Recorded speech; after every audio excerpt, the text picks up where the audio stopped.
concluding on January 23rd in remembrance of Elliot Wilkerson. We have been working side by side with the Orleans Parish Sheriff's Office Crime Reparations Unit, the New Orleans Police Department's Victim Witness Unit, the FBI Special Victims Unit, the Orleans Parish District Attorney's Office Victims and Witness Unit, to ensure that these victims get the answers and the support that they need. I also called on a time of prayer from Thursday and culminating today, specifically asking pastors and clergy and parishioners here in Louisiana and across the nation to unite in the prayer of victims and their families.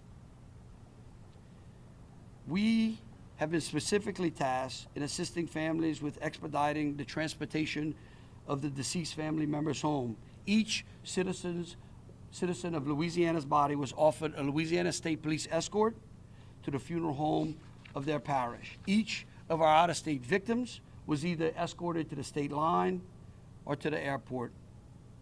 We are working again with the Crime Victims Reparation Board to ensure that the support they are entitled to is expedited. And the FBI will discuss more details of what they're doing in coordination to assist us with these victims. And I'll tell you what I've told each one of those families. I don't think there's a person up here that wouldn't love to return them to their families. And so we will continue to ensure that their tragic loss is not forgotten. And while we can do nothing to undo what has happened, we are committed to doing everything within our power to honor these victims and support their families and friends. Thank you.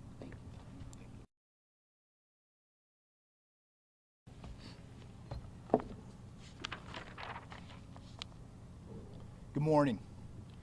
Thank you for being here today with the FBI and our partners.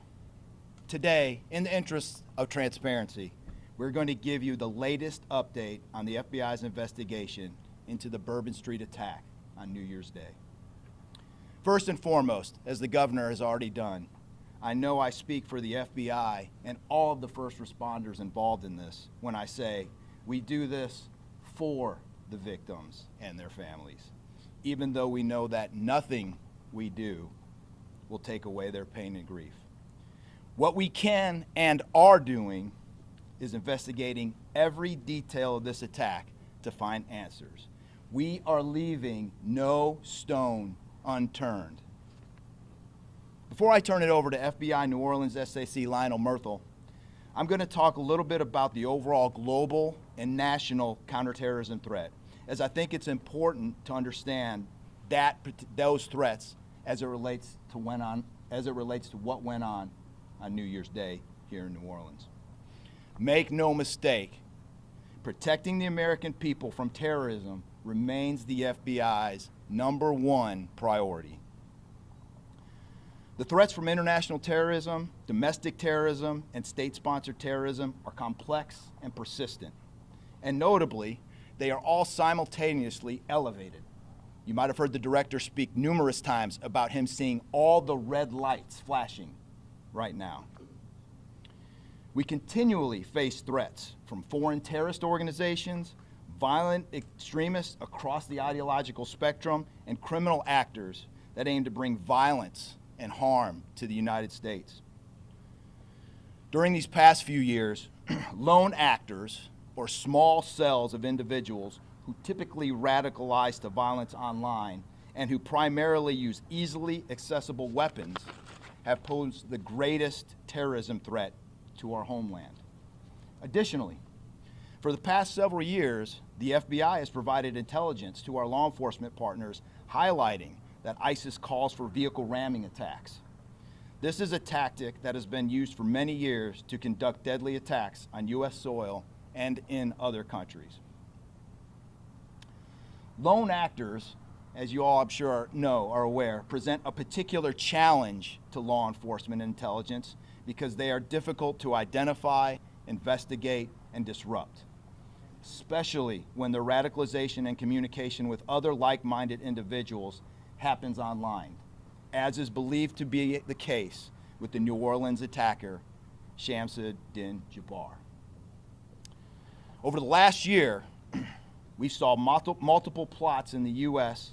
that we were able to disrupt, along with our state, local, and federal law enforcement partners. We simply cannot do it alone. Those include plots in September and October in Oklahoma City and New York City, respectively. The FBI continues to work tirelessly to combat the threat of terrorism, and that includes constantly working with and communicating with our state, local, and federal partners, whether that is sharing intelligence and information or day-to-day coordination of an investigation. And in New Orleans, that is exactly what the FBI and our partners have done since day one. As it relates to this investigation, all investigative details and evidence that we have now still support that Jabbar acted alone here in New Orleans. We have not seen any indications of an accomplice in the United States, but we are still looking into potential associates in the U.S. and outside of our borders. The case is still very early on. As is with the case with any complex terrorism investigation, as we uncover new leads, receive tips from the public, examine electronic devices, and interview witnesses, the information as we know it evolves into a clearer picture and provides more answers. We have a clearer picture today than we did even 2 days ago. We are much further along than we were previously. I'd also like to take a moment to thank the public for your help so far. You have provided tips that have greatly enhanced this investigation. I don't think the majority of you all in the public know just how critical your information has been for the FBI in high-profile investigations like this one. Your tips and information have been instrumental in the most significant terrorism investigations that have occurred in the last 20 years. So thank you on behalf of the FBI. The FBI continues to surge resources from across the country to assist the New Orleans field office. In addition to FBI special agents and personnel based here in New Orleans, more than 200 additional personnel have been brought in to assist in this investigation in order to process evidence, support victims, and investigate leads and tips.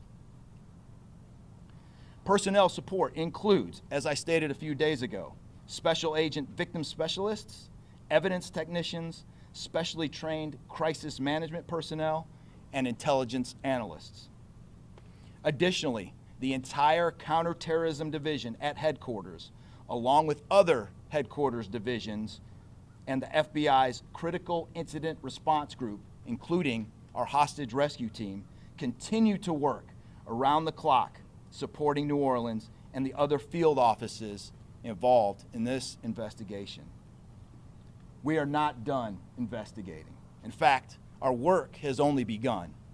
The FBI will continue to dig in and investigate to learn all that we can about this despicable attack on behalf of the victims and for their loved ones.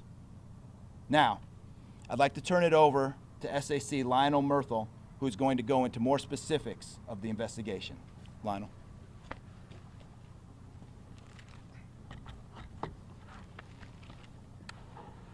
Thank you, Chris.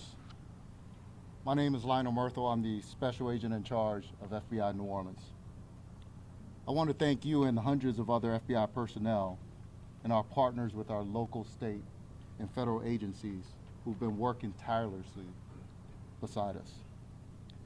FBI New Orleans deeply mourns the loss of those who tragically lost their lives and extend our heartfelt prayers to those who were injured, and offer our unwavering support to those who endured the traumatic experience of witnessing such a devastating act of terror. Today we want to focus on filling in some of the gaps and giving you a greater understanding of the planning that went into this horrible attack by Shamsud-Din Jabbar. We are also sharing videos showing Jabbar placing the IEDs on Bourbon Street and videos he took as he plotted this hideous attack. Thanks to information provided by you, the public, This investigation is crossing state and international borders as our agents follow leads in Houston, Texas, Atlanta, Georgia, Tampa, Florida, and internationally. FBI Houston has recovered evidence at his home there, and the work now shifts to our specialists at the FBI laboratories. Interviews are being conducted with hundreds who have been identified as knowing key pieces of this complex, evolving case. We have also tracked that Jabbar traveled to Cairo, Egypt from June 22nd until July 3rd of 2023. A few days later, he flew to Ontario, Canada on July 10th and returned to the U.S. on July 13th on 2023. Our agents are getting answers as to where he went, who he met with, and how those trips may or may not tie into his actions here in our city in New Orleans. We've also discovered that Jabbar made at least 2 trips to New Orleans in the months prior to the attacks. One in October and the other a month later in November of 2024. From what we now know, Jabbar stayed at a rental home in New Orleans beginning October 30th, 2024. He was in town at least 2 days. During that time, Jabbar, using Meta glasses, recorded a video as he rode through the French Quarter on a bicycle. This video shows Jabbar during that trip in October with his Meta glasses. As we continue to learn more about that trip, we ask anyone who may have seen or interacted with him to contact us.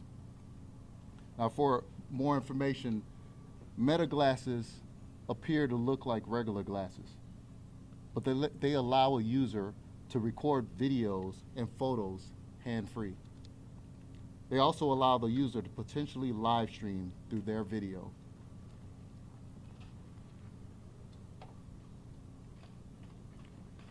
Jabbar was wearing a pair of Meta glasses when he conducted the attack on Bourbon Street, but he did not activate the glasses to live stream his actions that day. Thanks to information that is coming in from the public, we now know Jabbar was here in New Orleans also on November 10th. But we are still piecing together the details of that trip. Moving closer to the day of the attacks, Jabbar is seen on December 31st at one of multiple gun stores he visited in Texas, leading up to the attack. As we go through the timeline, times we provide are approximate. Jabbar then stopped at a business in Texas where he purchased one of the ice chests he would later use to hide the IEDs. Jabbar is estimated to have entered Louisiana on December 31st, 2024 at approximately 2:30 p.m. He rented a vehicle that was seen again in Gonzales, Louisiana around 9 p.m. on December 31st. By 10 p.m., home camera footage shows Jabbar unloading the white pickup truck in New Orleans outside of the Mandeville Street rental home in the St. Roch neighborhood of New Orleans. Just under 3 hours later, at 12:41 a.m. on New Year's morning, Jabbar parked the truck and walked to Royal and Governor Nichols Street. Jabbar placed the first IED in the cooler at Bourbon and St. Peter Street at 1:53 a.m. Someone on Bourbon Street, who we have no reason to believe was involved, dragged the cooler a block to Bourbon and Orleans, where our teams found it after the attack. Jabbar placed the second IED in a bucket-type cooler at 2:20 a.m. on Bourbon and Toulouse Streets. In the videos, you see Jabbar wearing the long brown coat we showed you in a photo released earlier. That coat was recovered in the rented F-150. At 3:15 a.m., Jabbar used his pickup truck as a lethal weapon before crashing into the construction equipment and was stopped by the brave men and women of NOPD. Shortly after 5 a.m., a fire was reported at the rental home in the Mandeville Street location in New Orleans. And the New Orleans Fire Department found explosive devices on scene after entering the home. As we released yesterday, we strongly believe Jabbar was solely responsible for the fire on the Mandeville Street in New Orleans. We determined that he set the fire before heading to Bourbon Street, based on the ATF's investigation. I'd like to bring up Special Agent in charge of the ATF Field Division, Joshua Jackson, to address the details of their investigation and to explain the origin of the IEDs and the materials Jabbar used in them. SAG Jackson. Thank you. Good morning. As stated, my name is Joshua Jackson. I'm the Special Agent in charge for the New Orleans Field Division, and I want to share with the media some updates regarding the origin and cause of the fire at the Mandeville Street address in New Orleans. We'll update you on information we developed with the firearms that were recovered from the scene, as well as discuss the explosives material that was recovered in Houston and here in New Orleans at the Mandeville Street address. And I'll kind of close out with some comments about our victim witness coordinators. As to the fire, it was determined by the investigators that Jabbar drove from Houston to New Orleans by himself. Throughout his entire time at that rental location in New Orleans, he was the only one seen coming and going from that location. He left that location at 12:15 a.m. the day of the attack, and that's when he set the fire. We know this because at 12:17, the Nest thermostat converted over from heat to cool. Through the whole time and during his stay, the weather had been cold, and the heat was running inside that residence.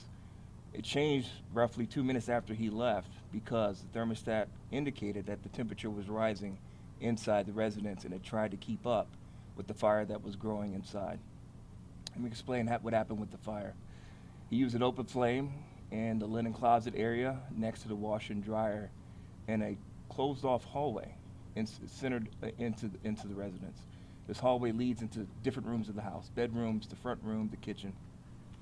Using this open flame in the linen area, this caused the fire to grow. He also set a half gallon of accelerant, gasoline, in a plastic gasoline container in that hallway. He also poured accelerant in different rooms throughout the house. We believe he did this, and his hope was to burn the entire house down and hide evidence of his crimes. As the fire grew in this closed-off area, it eventually ran out of oxygen and fuel, and it smothered itself before it spread to the accelerants that were placed in the other rooms. That's why the house did not burn down. At 5:18, neighbors smelled smoke in the air, and they're the ones who contacted 911, and that's when New Orleans Fire Department showed up at this residence and put out the smoldering fire that was there, and that's when they observed the materials inside the house and contacted FBI and ATF, and we secured that location. As far as the firearms that have been recovered in this investigation, it was a semi-automatic pistol that was used by Jabbar, and it's a semi-automatic rifle. The pistol was a 9mm and the rifle was a .308 caliber. Conducting ATF urgent traces, we determined we did make contact with the individual who completed a private sale of the rifle on November 19th, 2024 in Arlington, Texas. This individual, based on our investigation, does not know Jabbar. This was a chance encounter in having this private sale transaction in Texas.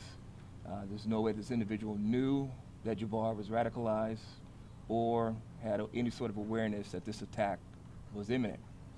I also want to preface that private sale transactions like this in Texas are illegal.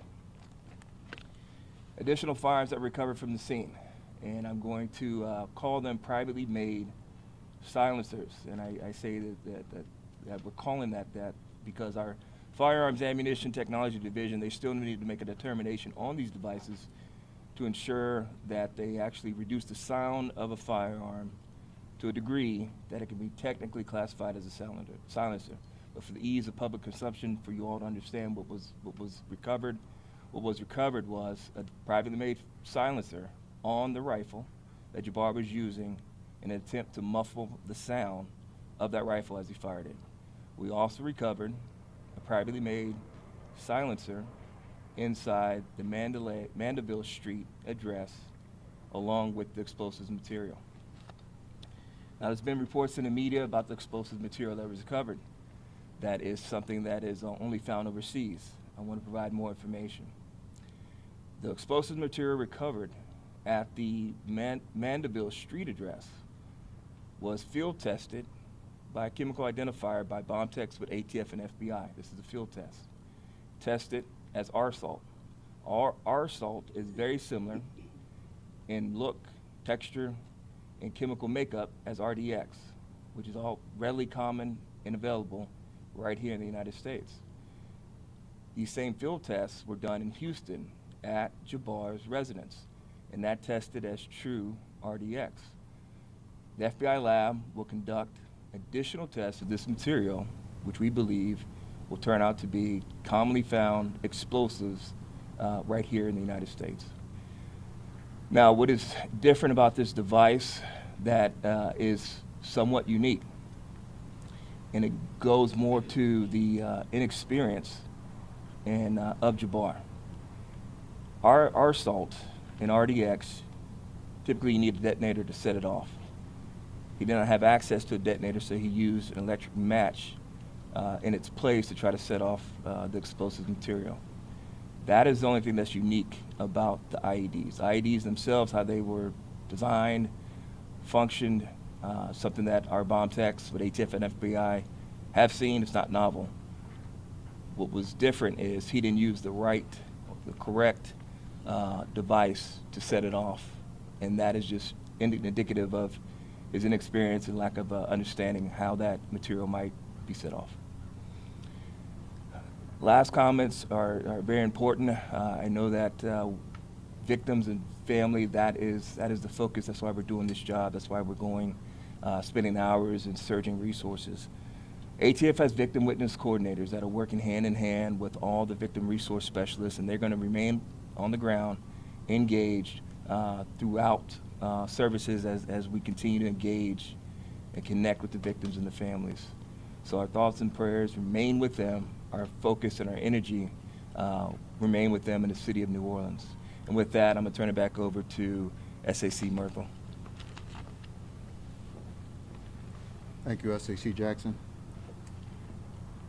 When incidents like this happen, obviously the criminal investigation is important.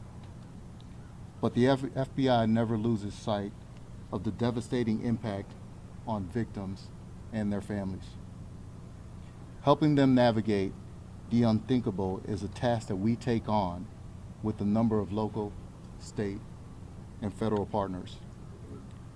It's a task that started within hours of the attack. The work done by these professionals is done behind the scenes, as to not re-traumatize the people who did not ask to be part of this dark day in history. Today, our victim services response team and those very important partners are opening a family assistance center, which is a centralized location where victims and their loved ones can receive in-person information and assistance. St. Martin de Porres Catholic Church on Elysian Fields has graciously offered space for our professionals to provide services and also return hundreds of personal items left at the scene of the attack. We started the process of returning these items within 1 day of the attack, knowing it's crucial to reunite these precious items to their loved ones. The Family Assistance Center will open at 1 o'clock this afternoon and offer services until 7 p.m. It will then begin operating Monday through Friday from 9 a.m. until 7 p.m. until we are certain we have provided everything we can to help those who need it. I want to say thank you again to the community, to our city, and to the victims and their loved ones. We cannot change what happened, but we are working tirelessly to determine how and why this happened here. At this time, I would like to invite Mayor LaToya Cantrell to the platform.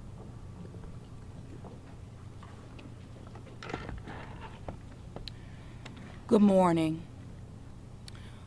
Thanking our unified command here, all resources, federal, state, and local, focusing on our victims and our families.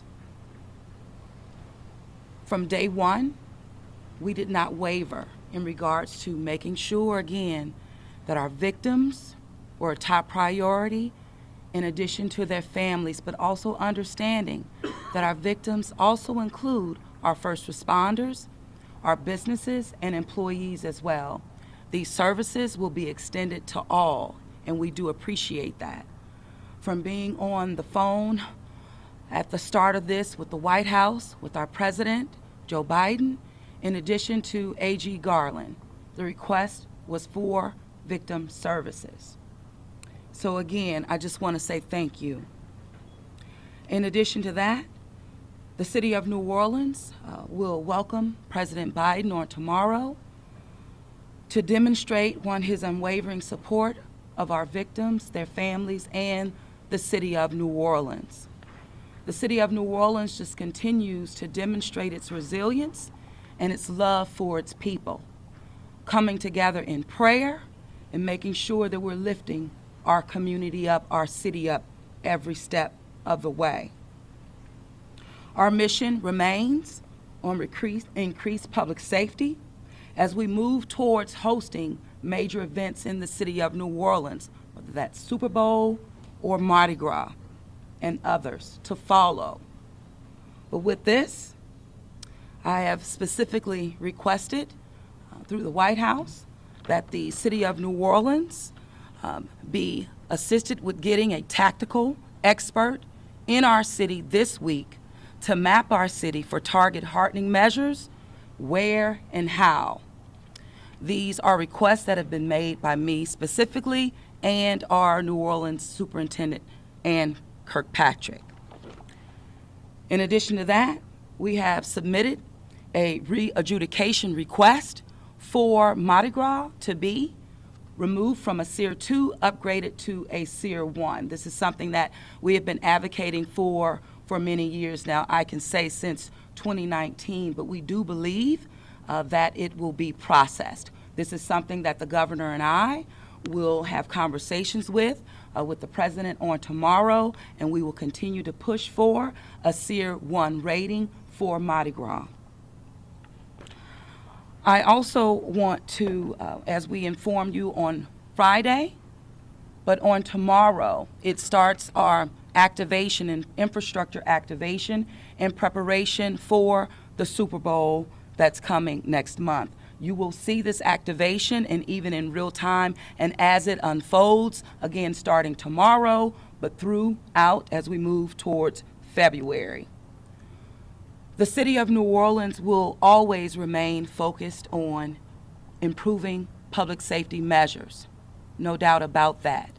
But on today, we're here to ensure that our victims, our families, our law enforcement officers, our businesses, our employees are extended the resources that they need to not only move through grievement, but to get the support and the services that are so vitally important this day and really days to come. There's been a fund set up by the Greater New Orleans Foundation that will assist our victims as well with resources that can be reached. The information can be reached at gnof.org. I want to thank again all of our partners who have ensured that the resources are met with the need on the ground. I also want to thank just the outpouring of support from residents, from cities, from countries around the world. I also have to thank my Commissioner, Tanisha Stevens, the New Orleans Police Department, just ensuring that we're working in partnership and in real collaboration, again, to meet our people where they are. But make no mistake about it, we are working collectively and around the clock, and we will not stop. I have full confidence that the city of New Orleans not only is safe, we will continue to be safe days, weeks, and months ahead as we prepare again to host national events in our city. Thank you.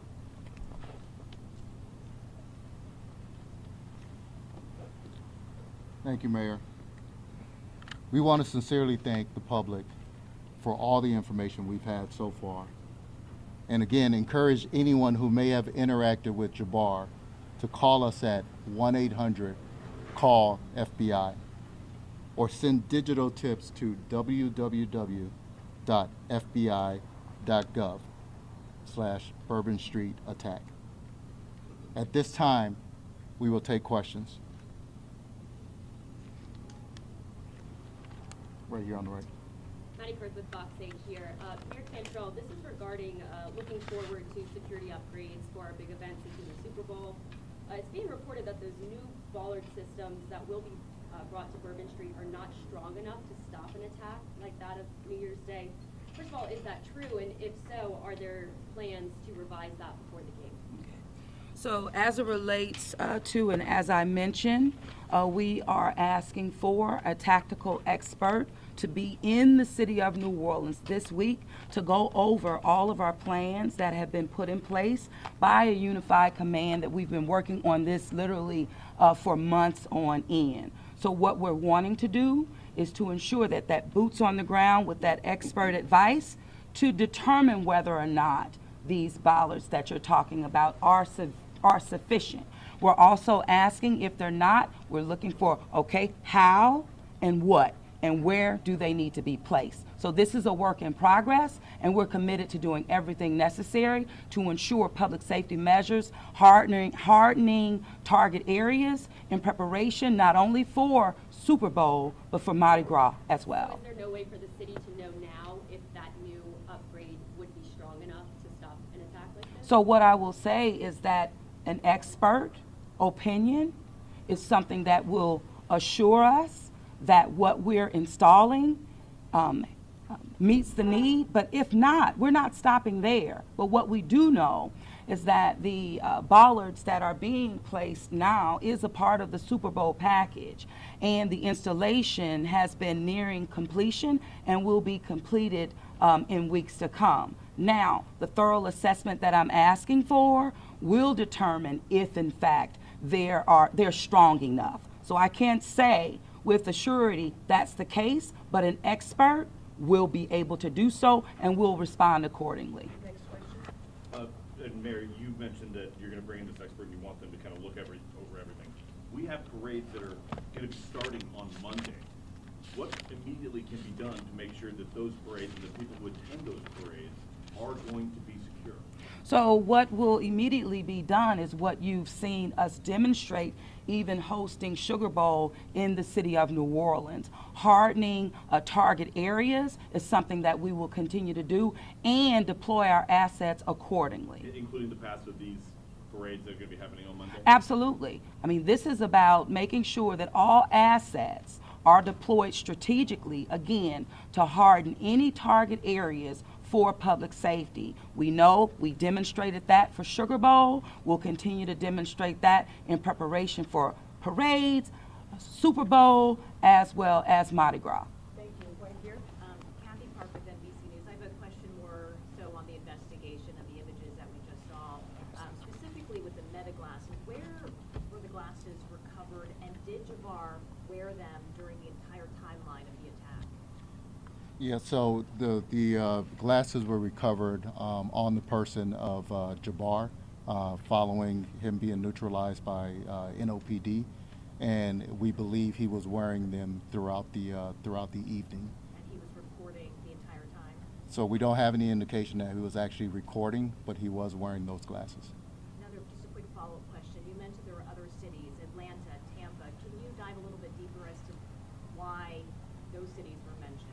Yeah, so Houston, Texas, of course, is where Jabbar resided we are looking at his travel within the United States. So he has traveled to areas within the Atlanta area as well as areas within the Tampa area. And of course, excuse me? Could there be more arrests? We don't, at this time, we don't have any indication if there will be any additional arrests, but there are also potential witnesses, potential individuals that may provide information at these locations. So at this point, we do want to make sure that we are speaking to all those individuals where he may have visited. Rafael, almost here then. Regarding the trip to Egypt, do we know whether it was the first time that he traveled to a country? Did he have any family or acquaintances that would explain the trip, or do we know at this point who he met with? Yeah, at this time we're still trying to determine the answers to that. That is exactly what our priority is for those international trips. Essentially, we're looking at who has he encountered during those trips, who is he meeting with, where has he traveled while in those specific countries, and whether or not any visits to those countries may or may not have any indication as to the reasons behind this attack in our city. And if I can follow up, do you know at this point whether he received any financial assistance from anybody to be able to finance that trip? In other words, is it probably too early to rule out that he might have gotten assistance from a group or a foreign entity at this point? Yeah, at this time we can't determine whether or not he received any assistance.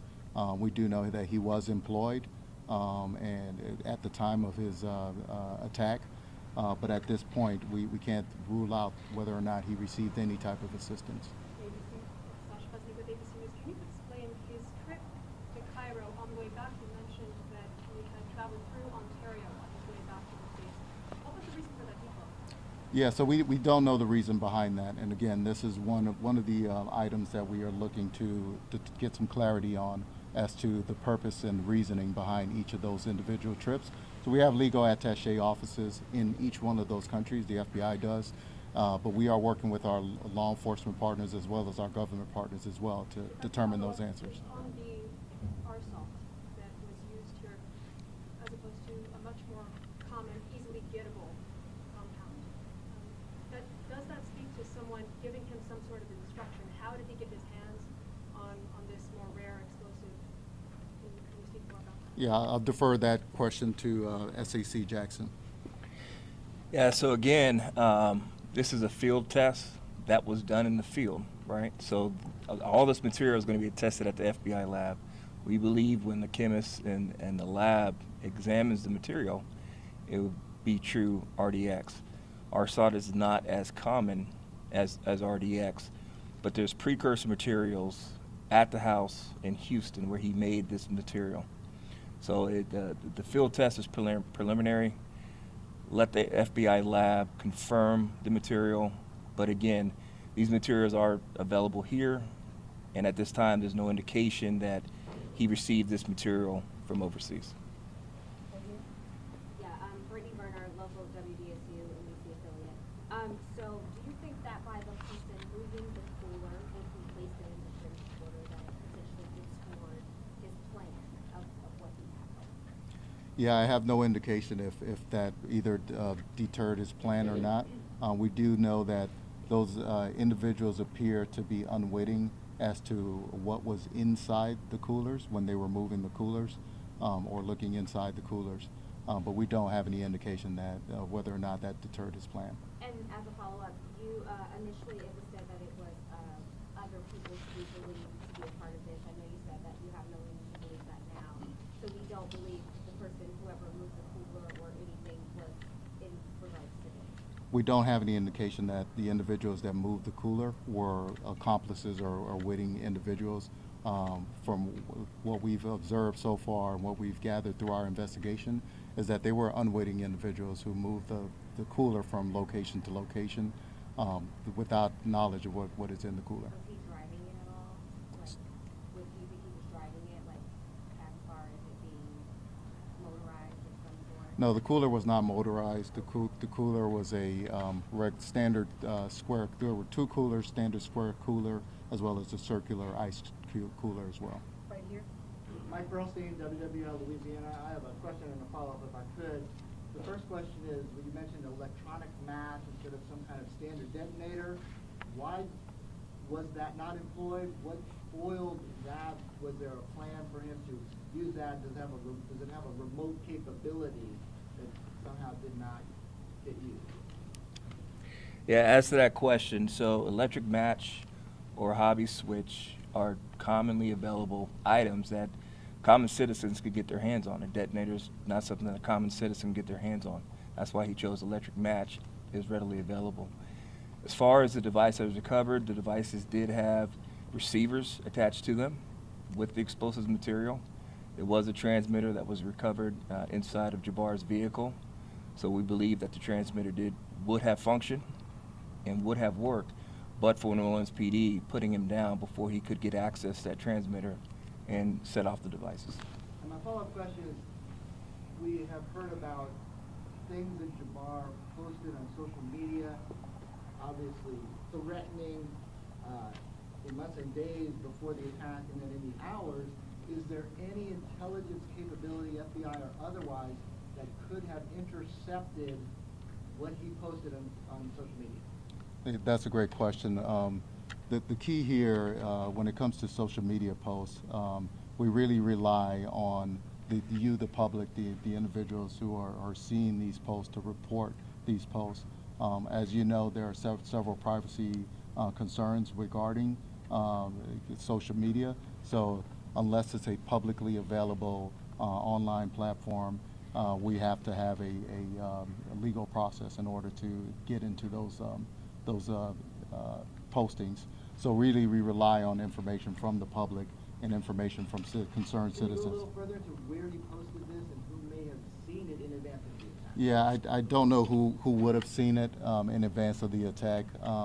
He has, from our understanding, he's posted on a couple encrypted applications as well as on his own social media. Right here. Yeah, Jack Burke with AP. Do we have any indications as to why he chose New Orleans specifically to play that attack? No, we don't have any indication as to why he specifically chose New Orleans. Again, this is one of our top priorities, is to get an understanding as to not just on the day of the attacks, but the reasoning behind the two previous trips back in October as well as November. But that is a concern for us and a priority for us as well. Right here. Hi, it's Anna Adams here from BBC News. I just wondered if there was any indication from obviously we discussed the fire in Mandeville around about 5 o'clock, if you had any idea why he waited till 3 a.m. to carry out the attack? No, I think the timeline is this. So what occurred was he left the Mandeville Street address in New Orleans at 12:15 a.m. Right before he left the residence, he already used an open flame to start a fire in the linen closet. The fire is burning, and we know that because the thermostat converts from heating the home to cooling the home, even though it's cold outside, and it's trying to compensate for the temperature in the house elevating from the fire being inside. The fire extinguished itself at some point after that because it was put in a closed area where it ran out of oxygen and fuel, and it smothered itself. At 5:18, a neighbor down the street, smelled smoke in the air, and that's when they called 911, and the fire department showed up, and then we all went over there at that point. So the timeline is, he said it at 12:15 when he left. It lit and it went for some time. It smothered itself at some point after 12:17, and when the fire department arrived, they put out the smoldering fire. One more question. It's possible to know, just to follow up to that, I mean, it's safe to say that he would have wreaked more havoc sooner than 3 a.m.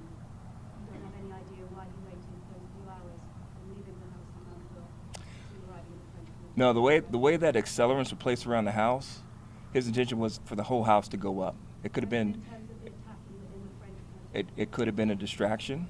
You know, he's not here to explain himself on that, but it could have been done as a distraction to have resources ushered that way. But again, the way that the accelerant was set up in the house, in the different rooms, the intent was for the fire to spread and then eventually engulf the whole house. Thank you very much, everybody. We appreciate it. I'd like to give you the information about where you can find the videos. You can go to fbi.gov/Bourbon Street. Street updates, or go to our FBI YouTube page. Thank you, everyone. Thank you.